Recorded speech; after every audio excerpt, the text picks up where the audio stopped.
All right, so today's lesson is on the derivatives of inverse functions. So this is in for the AP Calculus exam, the AB exam. We do have a question that we found in the AP exam that deals with this. There may be a variety of different ways to solve this, but if you can remember the shortcut here that we're going to explain in a second, then and if you understand why this is, I think it might be a little bit easier. Plus, if you're given a graph and not an equation, you know, I mean, you don't have to work through it algebraically. You can just visualize it. So I just want to go over sort of the geometric reasoning behind what we're doing, and then I want to explain to you sort of what the formula is. So this is not quite the finished formula, but this is where I want to kind of start, okay, with the formula part. So if we look at the graph here, all right, so I am going to show you right here graph of f of x, okay, so this black line here with the red arrows, that's going to be y equals f of x. That is f of x. There's going to be a point on this graph, and that's going to be labeled xy, okay? So we go over x units, we go up y units. So we have this green line right here is the tangent line at f of x, right? And the tangent line at f of x, that is the, what? That's the blank of f of x. The derivative, right? It's the value of the derivative at x. So the slope of this green line is f prime of x. Okay. So the question then is, what is the derivative of the inverse function of f of x? Okay, the derivative of the inverse of the function evaluated at x. Okay, so this becomes a bit tricky, but I want you to see something really important. Notice that this line down here, f to the negative 1 of x, okay, that is the inverse of the original f of x function. Now, how do we know it's the inverse? Because this is the best I could draw it, but it is the reflection about the y equals x line. So do you remember that? Inverse means reverse, right? So f of x equals y, the inverse of that would be f of y equals x. Okay? So that's how we flip those. Inverse means reverse. We reverse the x and the y, and then if we want to solve for y here, y is the f to the negative 1 of x. You see that? So then these are inverses of each other. So here's your original function, and this is how you write the inverse. The original function would be this one up here. The inverse function is this one down here. It's a reflection about the y equals x line. Are we good there so far? Any questions? Okay. I want you to notice something kind of neat about the derivatives. Now again, this is just freehand, so I'm just, take it for what it is. But if we take a derivative here, this green line, and then I draw a derivative at what would be the x value on the inverse, which is if we switch the x and the y, you see how this goes up y right here? Well, if we go over that distance, instead of going up y, we go over y. The derivatives are related.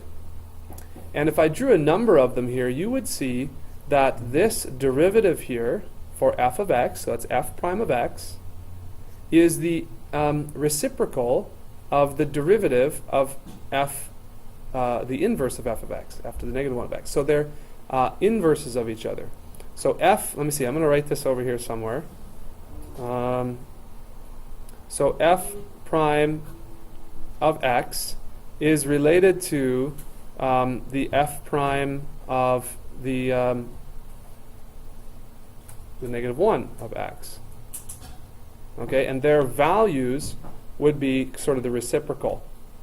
Okay, and that's the values of the derivatives. Now you got to be careful with the x and y here. Okay, you can jot this down, but I'm going to kind of erase this actually pretty soon. But I want you to show you that this is the green line right here, green, and this would be the blue. Okay, you see that? So those derivatives. Now, the value of this derivative, like this is evaluated at x, and this one is at y. So I'm going to get into this a little bit. So this actually is in question here. This isn't x and x. This is actually x and y. Again, but look at this. We have an x here and an x here, but they aren't the same x's, right? We're talking about two different graphs, and we've reversed them. So I don't want to confuse you too much here. Actually, I'm starting to confuse myself. So I'm going to just erase this, but you can see the green and the blue are reciprocals of each other, the values of those, okay? All right, so let's just back up a little bit. All right, so if I have this line right here, this blue line, that is the derivative of the inverse function of x. You see that? Okay, that's the derivative of the inverse function. Now, how is that related? Well, we said there was 1 over, right? 1 over what? 1 over the slope of the tangent line for the other function. And so, going from what I just wrote down, here's the reciprocal part, 1 over. You see that? So the derivative, that is the slope of this blue line, right here, now I'm looking at this blue line, right, is equal to 1 over the derivative of this line right here. Now, the key is expressing this part right here, this f of x and so on. So this is actually going to be f of y. So this x is actually f of y when we talk about the other function. So what is f of y? Because remember, we've reversed the variables. So if I'm starting with this one down here, right here, and I'm relating it to the derivative of the other one, okay, we have to be careful with our values. Where this was x over here, it's actually y to the same function. So when they're relating it to each other, we have to be careful with our variables. And so we're almost there. So here's the reciprocal nature, okay, of the derivative, right, the slopes of the tangent lines. But we just have to kind of flesh this out a little bit. So f of y, if we're all writing in the same terms of things, that's going to be the inverse of f of x. Because remember how we did this? The inverse, if we took the inverse, in order to write it with the same variable as before, we have to do the -1. So if this is f of y, right, okay, f of y, this is f to the -1 x. So I'm going to just erase this here. You can rewrite it and I will show you, but I'm going to show you what I'm doing here. So I'm changing this f of y to f of -1 x.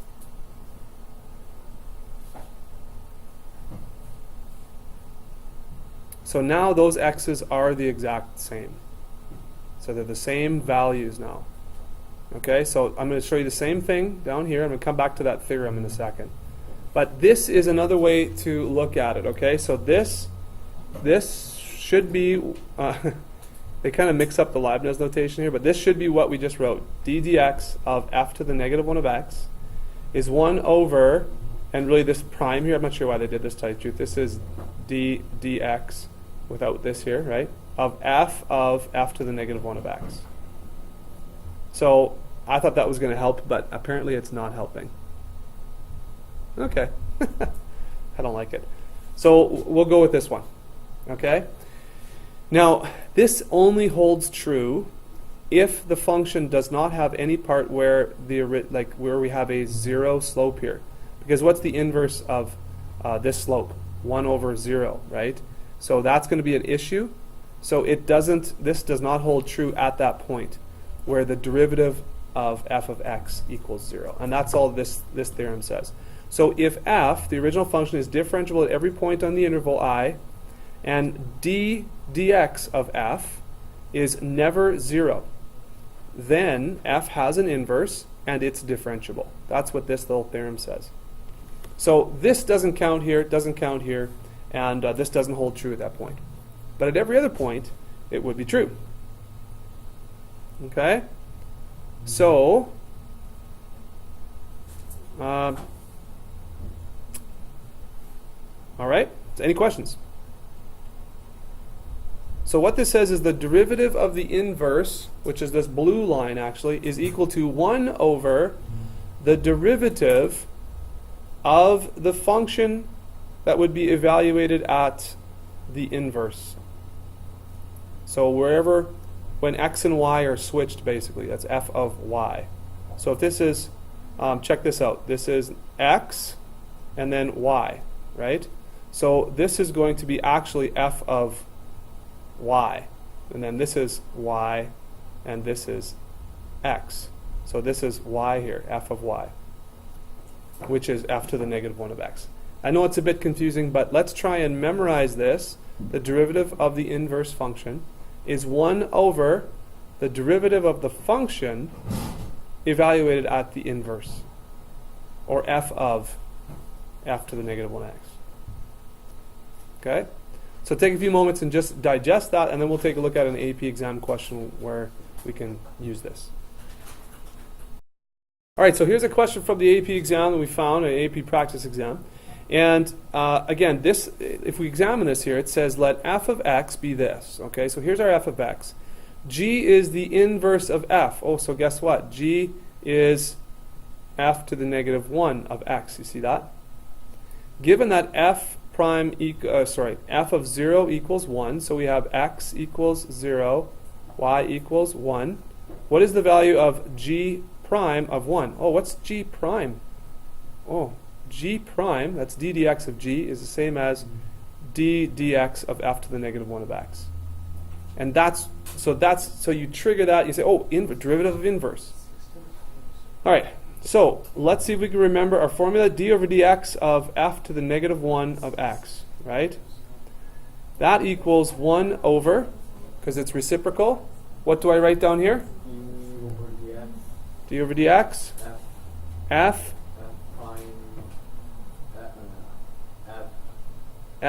of negative 1 x. Okay? So the derivative of the inverse is 1 over the derivative of the function evaluated at the inverse. Okay? All right. So if we can remember that, that's going to be great. And now what do we do? Okay, so can we just use what we've just learned here just directly into this question? Well, I think we can, because this is actually what we're looking for, right? That's exactly what we're looking for. And so let's do this over here, this right side. So the derivative of f, okay, we can do that with the inverse of x put in. Okay, so that might be a bit tricky. Is that going to be a little bit tricky, or? Okay, so should we find the inverse of x first? Or do we need to do that?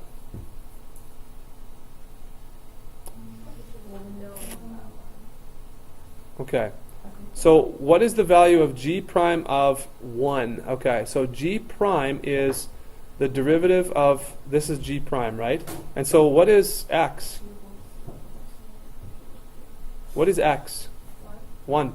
So we're actually looking for, so the derivative, this, we're looking for this evaluated at 1. So if x is 1, okay, what about over here? 1 over d dx of f evaluated at, what is this? Do we know this yet? F to the negative 1 of, okay, so if this was x and this was y, let's switch them around. So f of 1, f to the negative 1 of 1 is 0. So we need f to the negative 1 of 1, right? And so yeah, so we know, you getting this? Yeah. This is what we're looking for, so that's good. And actually this, we do know, because we're given this, f to the negative 1 of 1 equals 0. Okay, so we're getting somewhere. Let's move up over here. Go back to black. So what we're actually looking for is equal to 1 over the derivative of f evaluated at 0. Right? So what is the derivative of f here? What's the derivative of this? It is 3 times 2x plus 1 to the power of 2 times 2, right? So chain rule. So we do power rule, then chain rule. Okay, and right? Oh, and now we need to evaluate it at what? At 0. So I need to put 0 in here.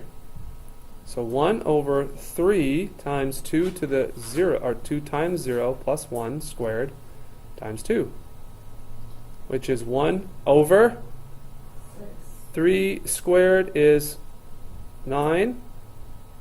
No, sorry, 1 squared is 1 times 3 is 3 times 2 is 6.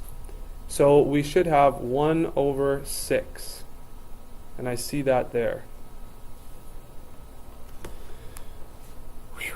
Okay, I'm not sure if that's easier or more difficult than what how you guys figured that out, but notice that coming from this, all right, this is exactly what we're looking for.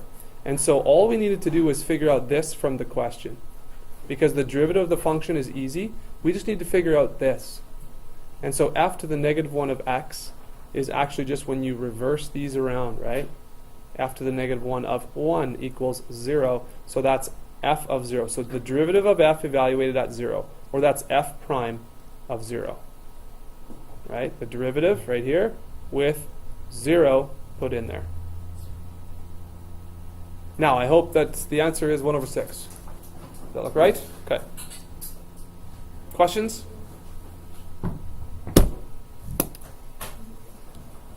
Okay, the screen's a bit of a mess there, but hopefully you get that.